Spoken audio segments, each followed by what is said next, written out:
Hello, everyone. Thank you so much for being here. I'm really excited to be here with some of our key partners.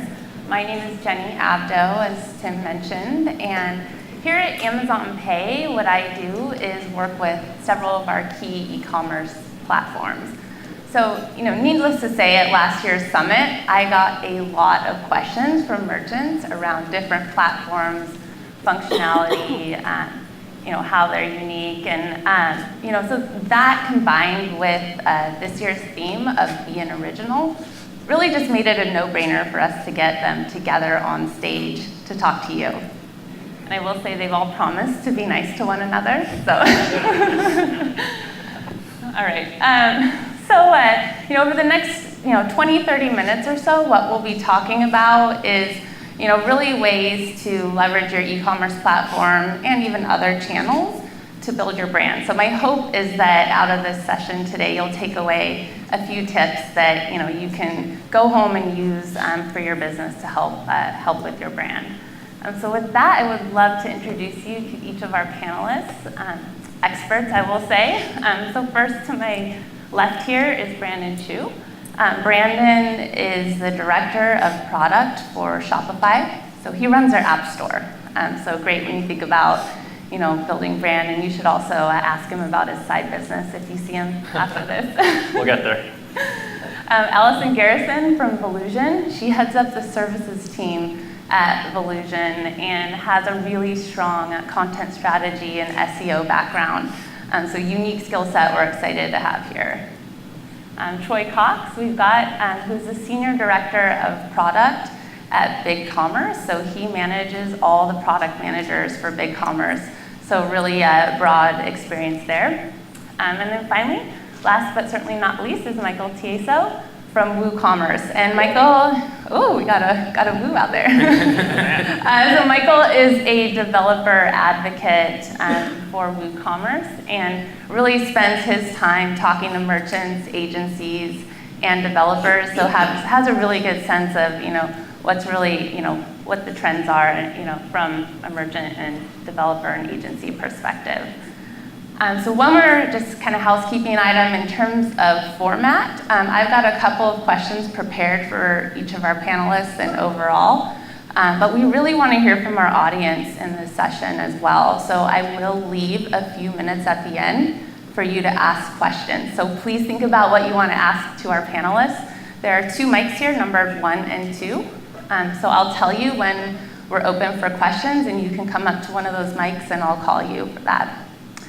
All right, so let's get started. So first, just thinking broadly about brand. It's obviously it's a very wide-ranging topic, but I'd love to hear from each of you just in a few words. What to you makes a strong brand from a merchant perspective? And if you have a merchant example, that's awesome. If not, just one thing that you think makes a strong brand. So start with. You want me to kick it off? Yeah. So I think the baseline of any good, strong brand is just trust. Trust that you're going to be taken care of if you make a purchase with them, that you're going to get a good buying experience during the process of buying and afterwards, supporting that product. And I think what a great brand does is it actually lets, if you think of every time someone makes a purchase as a form of self-expression, it clearly lets people identify with what it is that they're buying and what it means about themselves. Not a specific brand, but a simple example is when people buy cold pressed juice or whatnot. Yes, it's the health benefits, but it's also about what they aspire to be. So I think a brand is very clear in how they're letting people self-identify. Thanks. How about you, Allison? In my background, I work primarily with small, medium businesses, and I find that perhaps the biggest struggle for them is understanding that a brand is more than just a visual representation of their company, but there's a philosophical element there that's a value that sort of comes with this brand identity. And the second struggle I find is that often they'll march forward constructing a brand without talking to their target markets or audiences. Usually I say start with 1 to 3 target markets. And understanding what that brand value that will speak to them. And an example I think of is a client I worked with. I actually lead a team that's very much like a marketing and design agency. And we worked with a merchant who sold Lego sets. And it was a very small company, 3 people, and their biggest competitors were Toys R Us and Shop.Lego or Store.Lego, so up against some monsters. And I was asking him, what is your brand? And he's like, well, we get our kits for 5% below market. So we can sell them for 5% below what they'd pay anywhere else, and they get free shipping if they spend over 100 or whatever. And I was like, well, better than a stick in the eye, that is not a brand. What we need is a brand that speaks to your target market. And so we were able to, on a very tight budget, look into their customer data, do some really rudimentary audience segmentation, and identified 2 segment groups, sort of a 30-something male, part of nerd culture type, could be a father, and then also a 30 to 40-something female who's really passionate about fun education. And between the 2, we were able to come up with a brand that really linked to those identities and an emotional hook. Hey, and it's also 5% off most where else. And the best part about that, I think, is the emotional hook their brand had, and then also the brand loyalty in a place that Toys R Us couldn't touch. Toys R Us is never going to be able to be that authentic sort of nerdist culture, fun education thing. And Lego didn't really want to touch. They had a bigger thing going on with history and who they were. So I guess, long story short, audience, understand your audience, speak to it, and then that emotional hook. Cool, thanks. How about you, Troy? Yeah.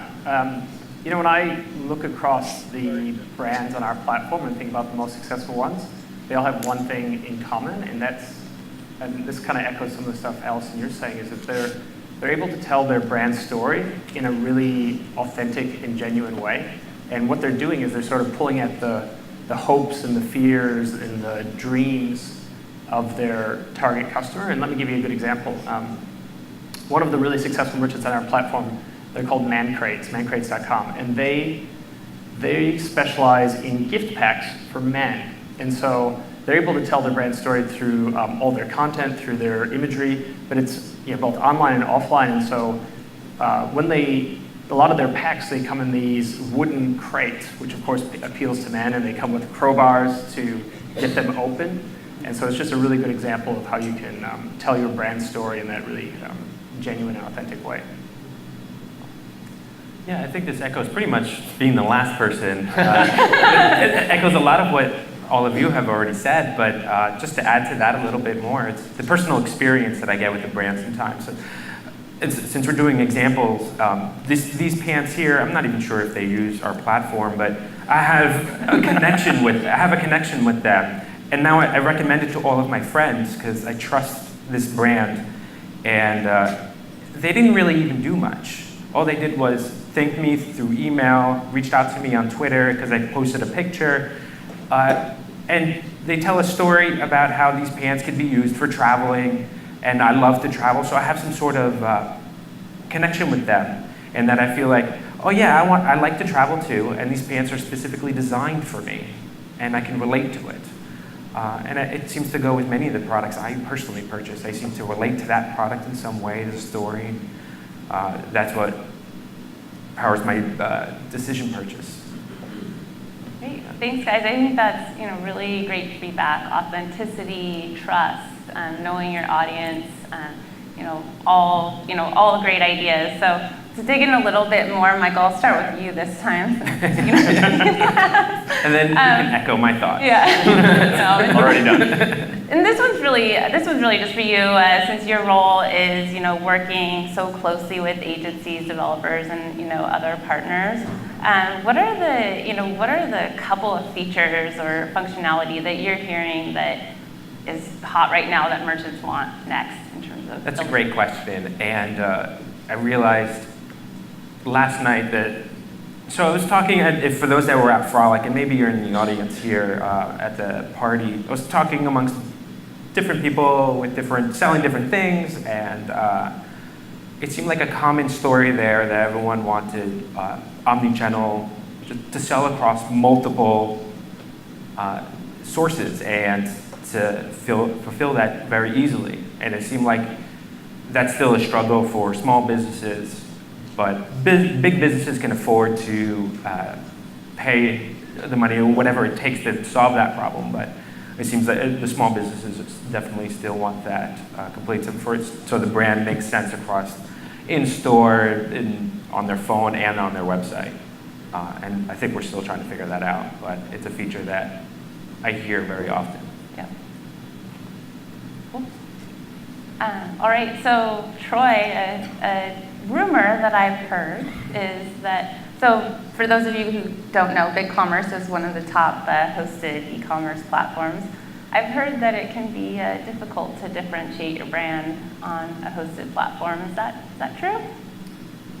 Yeah, I think the question, what that question is getting at is kind of the historical difference between more traditional software, what people call on-premise, where you bought the software, you put it on your own servers, it was up to you to run it, maintain it, apply patches, and make it perform well, versus more modern hosted platforms like that all of us represent, where you've got the benefit of lower cost of entry, lower ongoing costs, extremely high uptime, and just generally means that retailers can get on with the business of running their business and not running software. And to your point about the rumor, the reason it's a rumor is because historically, many years ago, that was true. Traditional software, particularly in the open source world, meant that you did have more control over the features and functions, and particularly the customizability and extensibility to tell your brand story. But slowly but surely, through all of us, we've eroded that difference. And I can speak for BigCommerce that the features and functions and extensibility through APIs and other things, and APIs being how you developers extend the platform, is virtually at parity now with more traditional software. So to answer your question, can you express your brand and be very successful on hosted platforms like BigCommerce? Absolutely. I guess there's kind of proof in the pudding. I can share a few examples. Ben & Jerry's ice cream is on our platform, Cetaphil body care, Carolina Panthers, Toyota. There are many very large successful brands that kind of speak to how successful they can be on a hosted platform. So true years ago, a rumor these days. Got it. Thanks. Just to build on that, one of the kind of sayings we have in our product group is 10 years ago, the hard thing about commerce was actually facilitating it, getting online and actually the logistical supply chain, accepting payments, all those types of things. And today that's been generally commoditized by all of the platforms, and building an audience is actually by far the hardest thing. So we see lots and lots of merchants come on, and they have these great product ideas. They've even developed a really great brand, but how they reach people is something that I still think is on the path of all these platforms for us to really make that more accessible to people just starting out in commerce. Because it's hard to say of the billions of people I can reach, who are the ones that I should target, and how should I target them? And the more we can equip people with the right data to be able to make those decisions for themselves, because I don't think we can get to a place where we're algorithmically doing that at scale for everyone, because we don't know what necessarily their brands represent to them. So I think that is the challenge for the next 5 years, is how we help people that, we've solved all the back office problems of commerce, how do we help them actually solve the brand and audience problem? That's very true. I think we're at a point now, within a few minutes, anybody in this room using any of our platforms can start a store without even thinking about what you're selling. And so often I hear customers will start up a store and then complain that, oh, it's WooCommerce's fault that I'm not selling, but that's not necessarily true. Perhaps they didn't even think about their business before starting as well. How am I going to fulfill this product? What payment gateway am I going to take? But they have a whole store, and it maybe costs them very little amount of money to even get started. Very low barrier of entry. And even if they get that magic where they found their audience and they've built a brand that meets the audience's expectations and whatnot, I've also seen e-commerce stores not evolve. And so they'll get to the top of their game with their SEO and maybe target a certain audience pretty aggressively and then just kind of rest on it. And things evolve very quickly. So you need to constantly be doing, looking at the data that our platforms provide, and also reaching out and having, customer focus groups or one-on-one conversations to constantly make sure that you're still living up to the current needs and expectations. Actually, a really interesting example I have of a change in mindset of how some merchants are thinking. So BuzzFeed actually sells on Shopify. And they built this brand called Homesick Candles, which is basically like you can buy a candle that represents like the smell of Seattle or New York or whatever it may be. And what's really interesting is not so much the product, but it's actually how they got there. So they are obviously really big on Facebook, and they recognize that through Facebook's ad targeting, they could actually figure out when people had moved recently. So they actually reverse engineered the product based on the fact that they could target these people. And that's how, and it's a really, really big brand now. So it's a really interesting story of working backwards from the audience. And that hyper segmentation gives you really nice cost per click. So. Very cool. So Allison, just thinking about your background, do you have one or two just quick tips from a content strategy perspective that can really help to drive more traffic, more leads to merchant sites? What we all want, right? Everybody defaults to blog, which I get, and you probably should have one. But I think the real, at least from my SEO-centric background, the real hook is like a resource library where you could have purchasing guides and that sort of thing, really meaty content. And you can feature those on your blog, but they need to live closer in your website hierarchy to your homepage than your blog would be. That's a little bit more for transient content. And how to find the type of like ebooks and purchasing guides is, again, I'm a huge advocate for knowing your audience and understanding their purchase cycle. And there are a number of problems and questions they have during that purchase cycle that you can answer in a very meaty piece of content. And an example might be, I worked with an individual who sold copper sinks. She had two markets, B2B, B2C. For the B2C people, there was definitely like a how-to buying guide need. I also worked with a survivalist store, and they had all sorts of I wrote about how to prepare for a nuclear event, how to travel to third world countries and always have clean water. I had this kind of content not only has SEO benefits by just the nature of what it is, it truly will help people through your purchase funnel. So I think it's a not easy win, but a fairly accessible win to small business. So one more question before I open it up to you guys. So hopefully you've got your questions in mind for the experts. So Brandon, and I'm actually hearing this from a lot of you guys. I think a lot of successful businesses now kind of share the same tenet as Amazon around customer obsession. You heard Patrick talk about it this morning. It's something that Shopify shares as well, as that focus on customer obsession and kind of working back from your customer. So what's one trait that you've noticed about customer-obsessed brands that helps them succeed?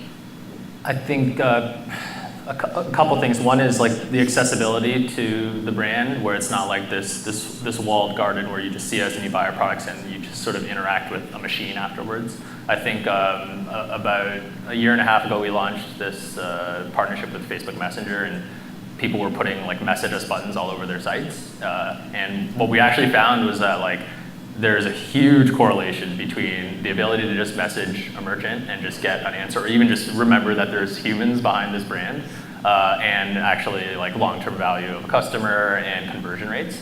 So I think like that's one big piece, is like the approachability of your company and your products to consumers. And on the other side, I think it's thinking about your products as beyond just like the physical or the service itself, but an experience.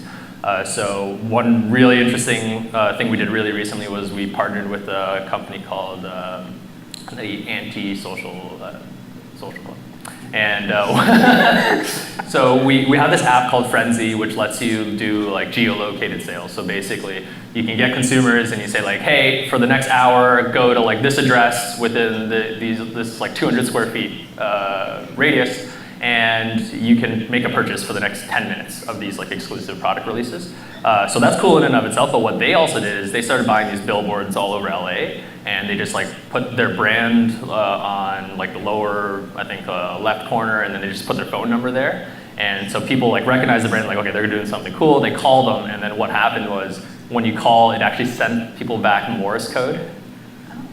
Right? And then people were like, well, half the people didn't even understand what they were getting. The others like started recording it, figuring it out, and it just builds this community around like the mystique around what it is that this brand is doing, and the experience of chasing the product is almost as rewarding as buying it.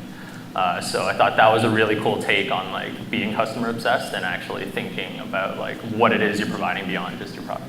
Very cool. All right. Any audience members want to come up and ask a question or two? I see someone heading to mic 2. Hi, my name is Warren. I'm wondering from the panel if there is a sense out there that you perceive that the small brand owner doesn't perceive Amazon Pay as a friend. And if you've picked that up, what would you recommend, if anything, to Amazon Pay to help alleviate that feeling by the small business and small brand owner? I'll go first. I've not picked up any of that. In fact, I mean, the thing that our merchants are attracted to Amazon Pay is the reduction of friction in checkout. That's the big thing, right? And we've had, our merchants have had huge success. The adoption curve for Amazon Pay on our platform is huge. So I haven't picked up any of that, and they're just seeing it as better conversion in checkout. I've heard some friction with people worried about what does it mean to sell on Amazon versus have my e-commerce store. And I always approach that with Amazon is an acquisition channel and an opportunity to introduce your brand to new markets. But I think that's where my mind immediately went with your question. Very good. Thanks.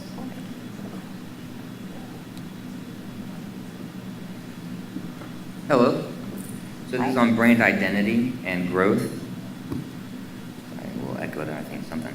Anyway, so I'm a small business, and I've identified my brand, and I'm selling on Amazon, and I started a Shopify. It's finished. I'm waiting for my product to arrive again to relaunch it. So my question is to go into digital marketing with a very small business. The brand is identified, but the growth, I'm missing the growth step. Basically goes to funding, but digital marketing, what would be the options of the, say, launching without the funding, basically? Do you mind if I ask what your industry is? Coconut oil, raw, pure coconut oil, so it's very rare. It's not blended like most products. I have thoughts on this. Go for it. I would say, so the question is essentially, I need to launch this. Yeah, and essentially, yes. and I have a tight budget, as many do. Yeah, and I had excellent reviews on Amazon. I'm just relaunching it right now, but I'm trying to figure out the best way to do that. There's tons of digital marketing options. I'm just not sure where to go. I feel like the coconut oil space is health, and when I think health, I think lifestyle. So social media is going to give you a good bang for your buck. And if you're on like a zero spend situation, Pinterest, if you optimize pins correctly, you can get a lot of discovery there. And then the grand scheme of things, SEO is free. You can do it yourself. It takes time. And Right. some I do education. have a budget. I think it just goes to a one-man business essentially, and so Time. the task is the problem, saturated yeah. becomes the issue. So spending hours a day on social media could be possible if I wasn't doing my regular career on top of it. I've already invested a lot to get it going. There's a great foundation. I just need that next step. But I agree. I just want to hear your thoughts on that. But the social media is basically the answer. Good, genuine. Well, if time is the problem, I have recommended to people, you tried interns, in Right. local colleges, get someone who's bright and ambitious and trying to launch their career. They have the time and the effort, and they're affordable. I don't know if Yeah, I mean, to me, ultimately, you've got to find a way to, as I was saying earlier, tell your brand story in an authentic and genuine way that differentiates you from your competitors. And that's going to be, coming back to the SEO, producing a lot of wonderful content that expresses that. That could be blog, imagery, videos, there's all sorts of things, but that's what really will give you traction. So you have to figure out the way to do that, pull at the heartstrings of people's dreams, hopes, and emotions. Excellent. I agree, and thank you so much for that. And part of the problem was I was international all the time, balancing a lot of things, task saturated again. But thank you so much. Actually, before you go on Shopify, I feel like I have to pitch you at least a feature or something like that. So you should try Kit, which is basically our text message-based marketing assistant. So it could distill down like ad buying on all the major ad platforms to like reply one. and it'll write the copy for you. It'll figure out what products are best selling and actually like dynamically buy those ads for you. So that's perfect for the solopreneur who just like is running their ad campaign while they're in the washroom or something like that. And I think like getting an organic audience though is like, there's not many shortcuts to that. Some other alternatives that I've seen a lot of success with other merchants is actually like posting on like free marketplaces like Craigslist, getting into like Reddit forums for things like coconut oil, and I think like just find where communities are that actually care about these things and then work backwards from there and try to be an expert, which you are in that product space, and just give value to the community. If they have a question about like this product versus this one, give them a very unbiased, objective response about it, just given your knowledge, and I think you'll build up actually that rapport with the community and be known as an expert, and that actually will end up with organic traffic too. Okay, Yeah. excellent. So yeah, I was international too long. I need to find a college kid. Yeah. Shopify kid. Well, Thank I you, would, Shopify. because of time, though, I would say that maybe focus on a few different social medias, platforms, but try not to do all of them. Perhaps someone more experienced in social media will can add to this, but I feel like having 10 followers across a dozen social media platforms is not going to be as helpful as having a strong audience on one or two and building that community on that one, and then spreading out more as you start to build out your audience. Right. For example, social media would be just Facebook and Instagram, for example. Just choose two and focus on that. Yeah. After I find the intern. Yep. Right. Yeah, so thank you so much for your question. I think Thank you. what I'm definitely hearing is, as Russell Wilson said, if it was easy, everyone would be doing it. So, but there are some great tools that can get you started. We do have time for one more question, so if there's one more person, yeah. Yeah, I'd love to ask. My name is Catherine, and I started a multi-brand e-tailer that focuses on emerging fashion designers. And one of the reasons we've been successful is because the website itself has a strong connection to our consumers who have not heard of these fashion designers before. But I'd love to get your 2 cents on us expanding into a private label and how you would suggest to do that in an authentic way that kind of speaks to the lifestyle of the site while not cannibalizing demand for the products from the designers that we're committed to supporting. Wow. Can I ask? And yes, we use WooCommerce. Oh, thank you. Now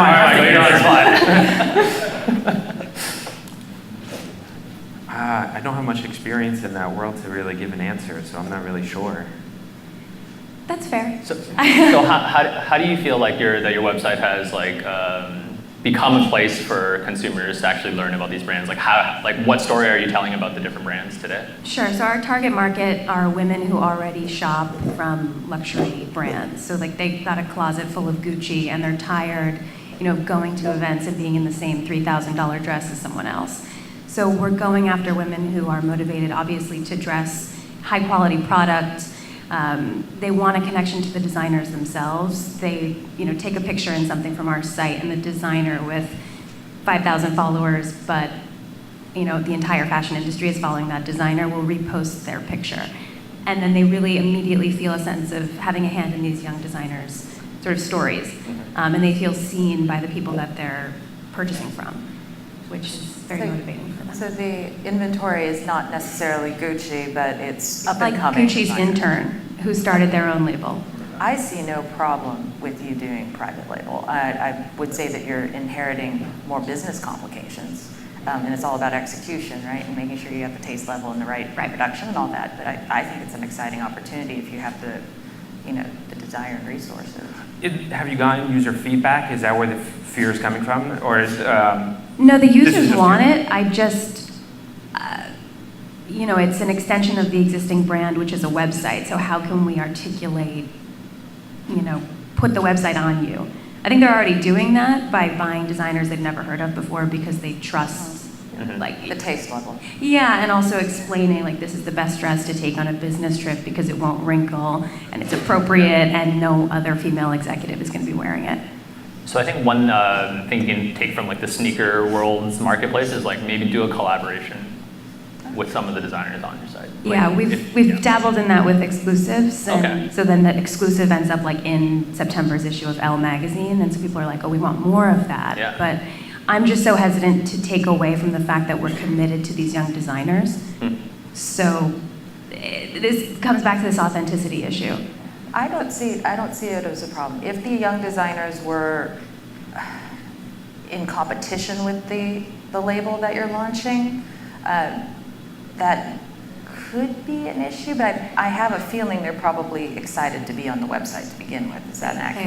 They are, yes. Okay. I don't So think I think this was a really great question. I would suggest you. finding our panelists after. We're unfortunately out of time, but thanks you guys for all your great questions. Our experts will be around most of the rest of the day, so please feel free to find them and ask them more questions. But thank you.